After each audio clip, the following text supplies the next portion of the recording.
homme averti. D'accord. Un homme averti. En vaut deux. Il y aura tous les Congolais et toutes les Congolaises vont se retrouver dedans. Lui, il est notre invité ce soir. Lui, c'est Willie Weston. Willie Weston, bonsoir. Bonsoir, Papa J. Il est là pour nous parler de sa prestation avec l'une des dernières productions avec Papa Wemba. L'album, c'est Un homme averti. Willie Weston. Qui est Willie Weston d'abord, la première des questions? Mon nom de famille, c'est Ndangui. Je suis de Paris. Je suis à Paris depuis plus de 37 ans. Et voilà, je suis auteur, je suis violoniste aussi. Et je suis aussi dans le football. Mais pour aujourd'hui, c'était dans la musique qu'on va parler. Et voilà, Willie Weston, c'était une os des canards. C'est quelqu'un qui a ramené du bon vin dans le son congolais. Et la question qu'on pourrait se poser, comment est-ce que Willie Weston est tombé dans la musique? Dans la musique, c'est depuis mon jeune âge, j'ai écrit mes textes. Et que bon, que c'était le temps qui ne me permettait pas et que bon, Dieu seul sait que j'ai pu avoir Papa Wemba comme premier interprète dans mes textes. Et voilà, mais dans mes textes, j'ai des textes qui datent de plus de 30 ans. Quand vous dites c'est plus de 30 ans, plus ou moins, c'est quelles années? Les années 74, où on dit les années Ali Forêt. Donc ça veut dire que, si je comprends bien, vous avez eu à composer. Est-ce que c'était simplement en étant auteur, compositeur, ou bien vous avez donné des chansons comme beaucoup commencent? Et franchement, j'ai donné qu'à un ami qui est mort, qui a fait aussi partie de Viva la Musica, et que c'était lui seul que je lui ai donné juste un seul titre. Est-ce que c'est une chanson qui a fait beaucoup de succès, ou bien c'est simplement une chanson qui est passée? Non, c'est une chanson qui est passée. C'est pas tous. La chanson a été passée inaperçue, simplement c'est une chanson auquel mon fait porte-là a pu intégrer l'orchestre Viva la Musica de Papa Wemba. Est-ce qu'il y a moyen de nous redonner Non, c'est pas la peine, c'est pas la peine. Franchement, j'ai oublié. Et puis les gars, ici, c'est mieux de se taire parce que les gens ils vont pas aller croire à ça, mais ils vont croire à mon écriture parce que ce que j'ai actuellement, c'est du canon. Mais en termes de mélodie, même ne fût-ce qu'en termes de mélodie, j'ai oublié. Franchement, si ça tournait dans ma tête, je pouvais aller chanter. De toute façon, moi, je chante pas.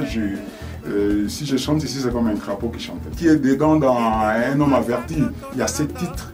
Là, c'est à vous. On va arriver à Un homme averti.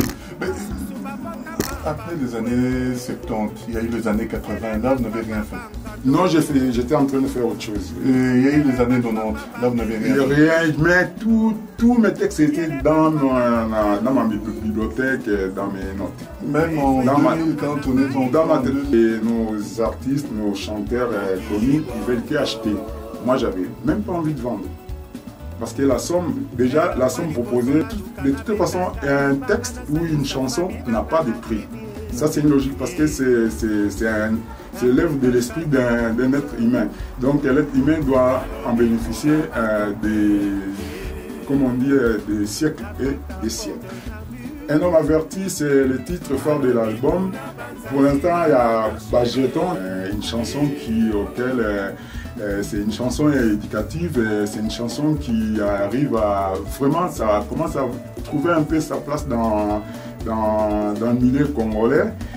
Simplement, les gens, ils ont du mal à accepter, ils sont en train d'écouter. Il faut accepter que si on a peiné ou on a fauté, il faut qu'on arrive à remédier, à se mettre en route et à voir un peu l'avenir en face, parce que c'est très important d'être un peu un homme aligné. Mais on va arriver dans les détails. Moi, ce que j'aimerais comprendre, c'est-à-dire que vous avez dit que non, la musique, c'était des années, vous avez donné une chanson dans les années 70, ouais. Et puis après plus rien, et puis aujourd'hui vous décidez, vous dites que non, je vais faire un album. pour faire un album, ça veut dire qu'il faut des moyens. Vous ne le faites pas comme un loisir, vous le faites quand même pour pouvoir être connu, je mets bien les guillemets. Qu'est-ce qui vous a poussé? Qu'est-ce qui vous a décidé à faire ça? Déjà, pour être connu, je suis tellement connu que c'est pas dans la musique que mon nom va aller commencer à traîner. Mais dans la musique actuelle, c'est du business. Je ne peux pas vous dire que je suis en train de faire cette chose-là pour que du plaisir. Il y a du plaisir, mais il y a aussi un retour sur son investissement. Donc, ça veut dire quoi? Je suis sûr de mes textes. Je suis sûr de mes textes et puis j'ai fait un effort de mettre les moyens pour qu'il y ait du bon son. Et du bon son. Et quand on a des textes comme ça, et tout, on se dit, oui, mais j'ai des textes, il faut bien que je les mette en valeur. Comment est-ce que le déclic s'est fait pour dire que non, je dois approcher tel artiste, je dois faire avec tel artiste, ou bien moi-même je vais chanter, ou bien je vais à la rencontre des autres artistes. Comment est-ce que ça se passe? Oui, il y a aussi un truc, à la manque de professionnalisme dans le milieu musical congolais, c'est vrai, que pour aller arriver jusqu'à ce qu'on dit nos pistes, une galette, j'ai parcouru quand même. Je suis parti voir une première personne, une deuxième personne, une troisième personne, jusqu'à arriver à avoir de bonnes personnes. Est-ce que c'était facile au début? Non, c'est tellement compliqué que sinon, si je n'étais pas déjà le propriétaire de mes textes, peut-être j'aurais dit jeter l'éponge, je crois.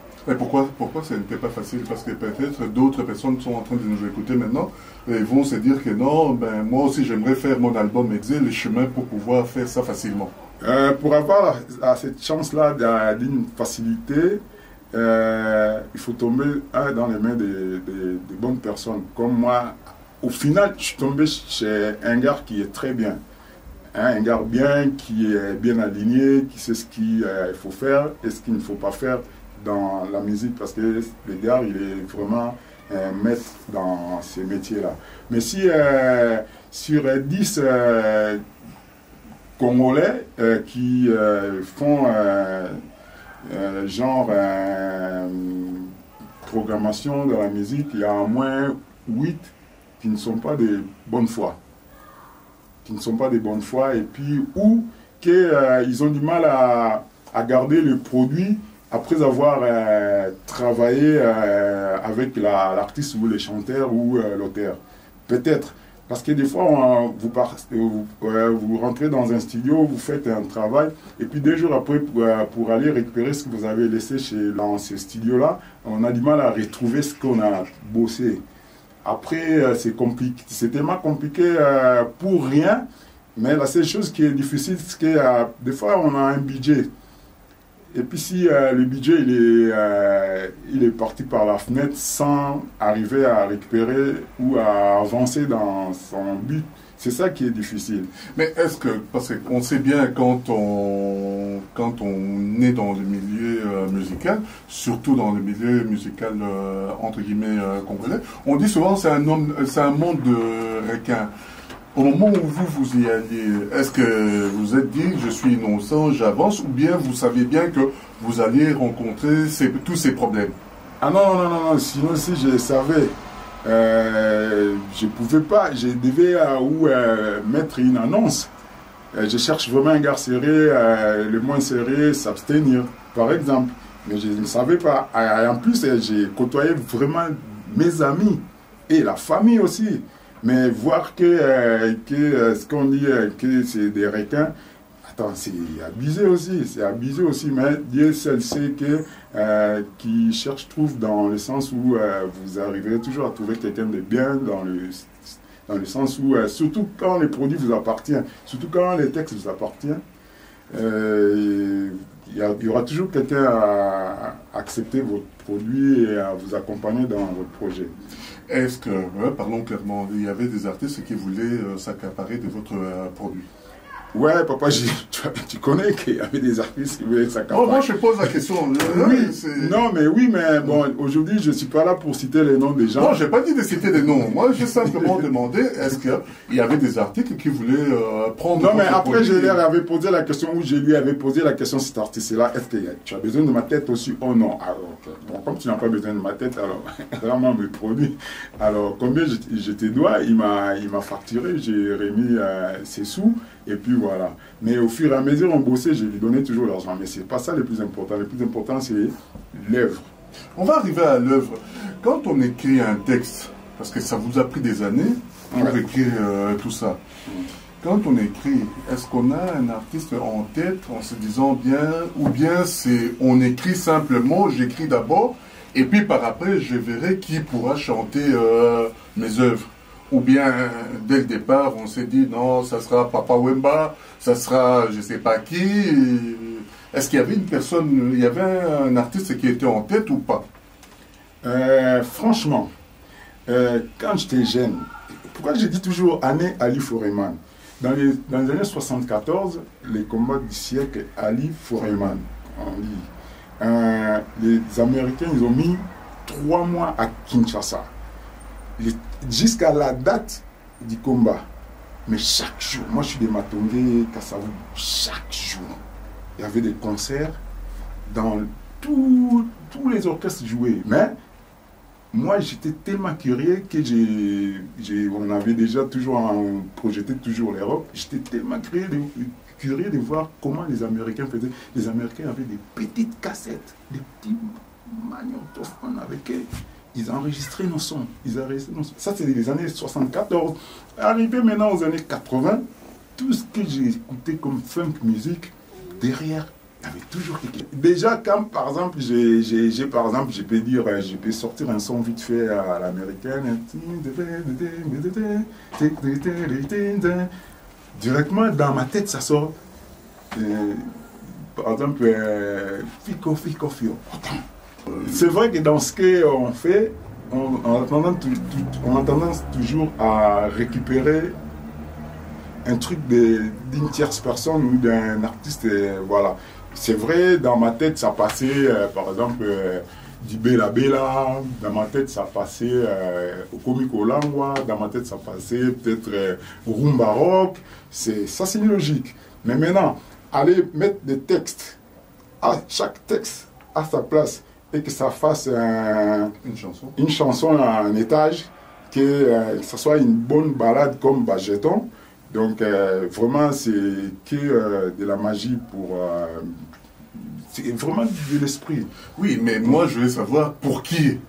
Et maintenant, ce que j'ai fait comme texte, c'est des textes qui sont adaptables au moins à presque... Vraiment, chaque artiste peut se retrouver un bon chanteur. Eh bien, pourquoi avoir choisi Papa Wemba pour Bajeton, par exemple? Papa Wemba, pour Bajeton, j'ai choisi Papa Wemba. Papa Wemba, j'avais proposé Papa Wemba, c'était, je me souviens, 2008. Je l'ai vu et je dis, j'ai des trucs canons. Il me dit, ah bon, j'étais avec un grand frère, moi je vais citer son nom, Willy Chiquito Mandungu. Ah ouais, des super textes ici, Weston a écrit, tu vas écouter. Papa Wemba s'est amené dans ce studio-là, il arrive, il n'y a plus rien. Attends, mais tu vois, tu m'as dit que ton petit frère il a ramené tous ces trucs, il est parti avec, voilà. L'année prochaine, Papa Wemba m'a appelé, j'ai eu des grands frères, oui, moi j'ai ça, mais j'ai ramené ça chez...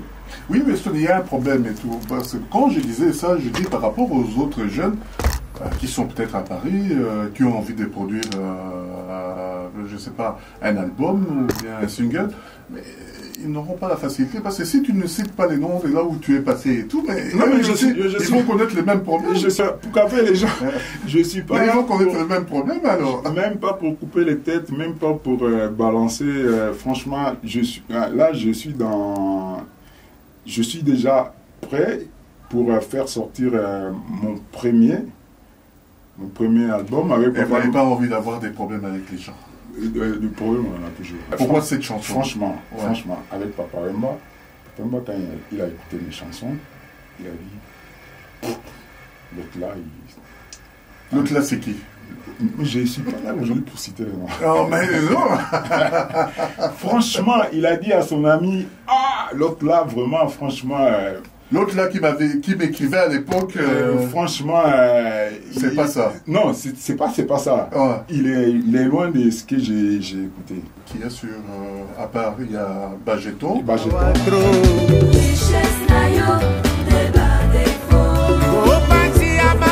Un homme averti. Un homme averti, ouais. Chanté par Papa Wemba.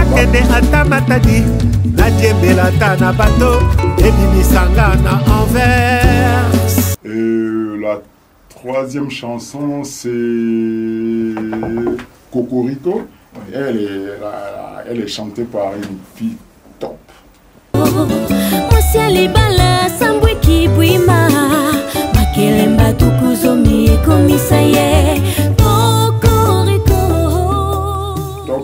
C'est que top, c'est Christy Diongue. Elle a chanté Cocorico. Oui. La troisième, et la quatrième chanson, elle a chanté aussi, c'est elle qui a chanté Iconoclaste.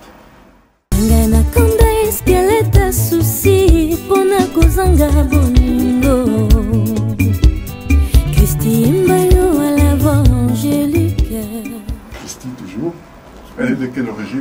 Congolaise, top. Qui dit top? Dans l'album, il n'y a que des Congolais ou bien? Il n'y a que des Congolais. Attendez. Un homme averti, il y a featuring, Papa m'a fait feat avec Stino Mubi.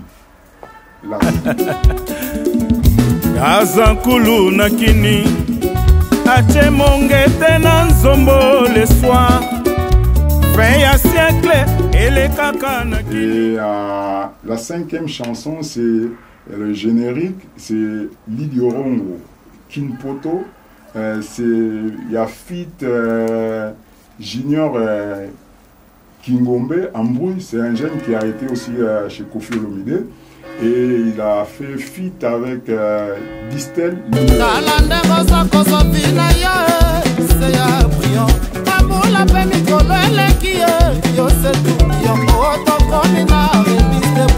C'est la grande soirée. C'est la grande soirée. Qui est tout le temps avec Awilo Longomba. Ça, c'est la cinquième chanson. La sixième chanson, c'est Hommage à Mère Malou, chanté par Junior Kingombe.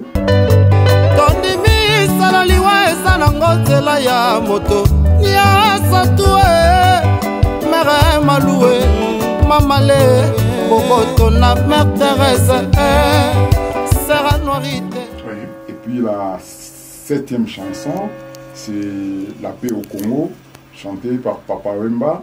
Il a fait feat avec MG30.